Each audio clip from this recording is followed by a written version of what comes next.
Okay, so a lot of people have asked how to set up a shaver post driver on a Mahindra tractor. I've talked to several people, actually on a 2638, which is what this is, about how to do this. So I got mine set up today finally. It's working, and we're gonna go over that. So anyway, we'll just take a little walk by here. That is actually from, I think Dad bought that in like 1972 or 1973. He's used it on a lot of tractors. He had it on an International M at one time. He had it on a WD-45 Alice Chalmers. He had it on a Massey Ferguson 135. It's mine now. I ran it on a Ford 3910, which is what I used to have before I got this tractor. It really doesn't take much hydraulics to run it. A lot of people look at, you know, the shaver manufacturer recommends, I think, 10 gallons per minute on this, maybe. I don't know. I'd have to look. But it doesn't take much to run it. And I'm going to show you this here real quick. There's just a couple key things. First off, your supply line has to come from there, okay? And something else on this tractor, if you look right down here, this has to be on all the time. So it doesn't have a detent to lock it. So I actually came up with this little latch that holds it on all the time. Now, something I found out, if you have that on, your 3-point hitch won't work. So I just get it into place, turn that on, flip it over, flip it off when I need to move. And actually it works really well having another person on the tractor, because you get on and off the tractor quite a bit doing it yourself. But the big thing on a shaver post driver is your return line cannot go to there. That is too much of a restriction. It has to go into there, which is where you put your hydraulic oil in. And what I did, and this is not the best setup, but it's working and it gets me running. And I'm trying to find a guy to make an adapter. I've actually found a guy. I just need to get the machine over to him so he can measure the threads. The plastic cap that comes on these hydraulic hoses right here, it's just a clear plastic cap, slips over, it's tight on the threads. I slipped that over a piece of 3/4 NPT pipe, put it in there and threaded it. So it's not grabbing hard on the threads of the tractor. It's literally just making a seal. But if you look, you know, that dude's pretty solid. It's not coming out, which is what we want. That's not a permanent solution. I did look. I'm not shaving any plastic off of it that's getting into the hydraulics, so not worried about that. Other than that, I mean, once you set this machine, it'll drive a post really well. Give you an idea, that post and that post I just put, no, sorry, that post and that one, I just put those in. They're 3 foot in the dirt, 5 foot on top. We're about 45 degrees out here today. We just had 8 inches of snow last week. It was really freaking cold. Is this the best conditions to be putting these in? No, it's not.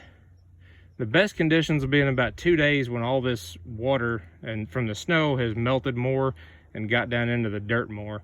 I used to always say with my 3910 Ford that was 2-wheel drive, if I can drive my tractor to where the post needs to go, it will set solid. And that is no exaggeration. When you put those things in, especially in dirt like this that's wet, it creates a suction around it. I mean, unless you're in a total swamp, they'll be loose. But up here, this is on a hilltop that actually drains pretty good. There's enough suction on that post. You're not going to get it out with the front end loader on this tractor. You're not going to get it out with the 3-point. It just sets them really solid. Go over here and try to shake this one. As you can see, that dude ain't moving. Just building. I'm going to run high tensile fence on this. Goes all the way up to there. Goes all the way down to there. Do I need this H structure in the middle? No. It's actually here for another purpose, because I'm going to be taking out a lot of these 2-inch round steel posts, and I'm going to be leaving some of them. But every once in a while, I want a good wood structure in.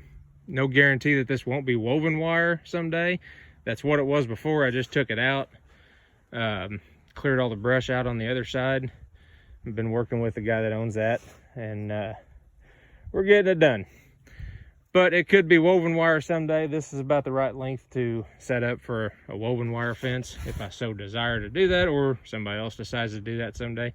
I personally, I think hell will freeze over twice before I decide to put woven wire up. I just hate the stuff.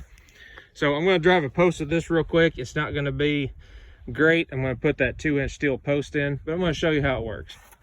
While we're at it, that little white thing right there is actually for putting on top of that post, because you have to hold it in place, and I don't really want to stick my hands in that chute. So we're going to start this dude up. I'm going to set the phone down for just a second.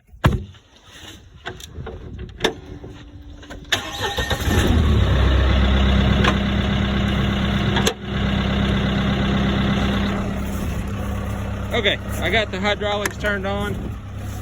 Need to level this up.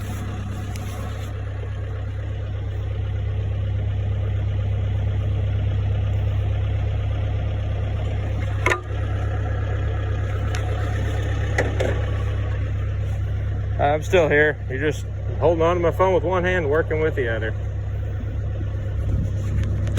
All right, let's do it to it. So there's our post. This is actually one that was going to stay, but I changed my mind. That's there. We get our little fancy dancy cap. Of course, that fell over. So, you know, that's how it goes. Full of water, too. Can't imagine why. Oh.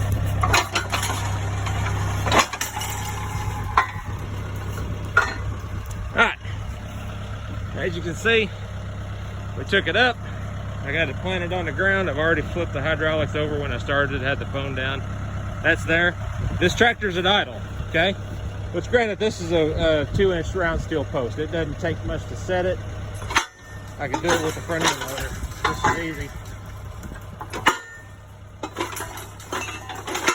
See, with a round post, you don't need to, with a steel post, you really don't need to ram that sucker up high.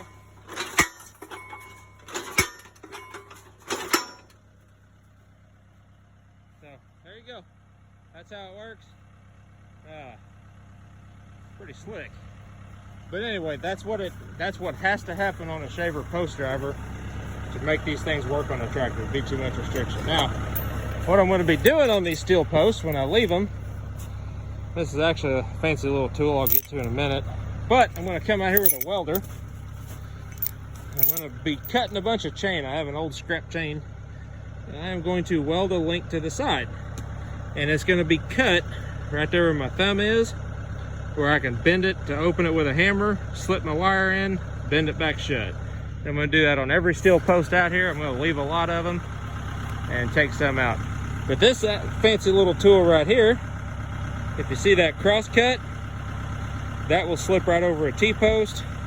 If you see that cut, it will slip right over one of those, hook a chain to it and pull it right out. Super simple.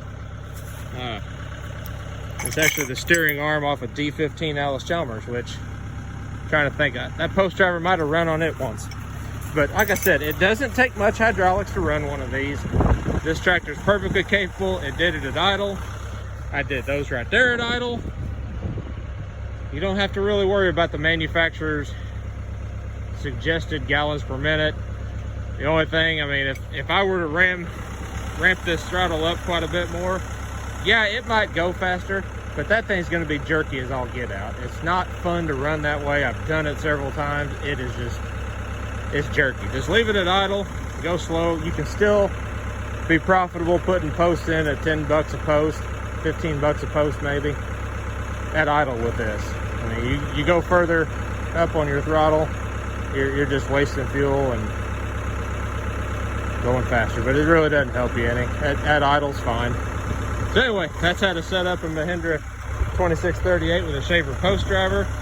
Whenever I get an adapter made that I really want for that, I'll might do something on that. But in the meantime, there you go.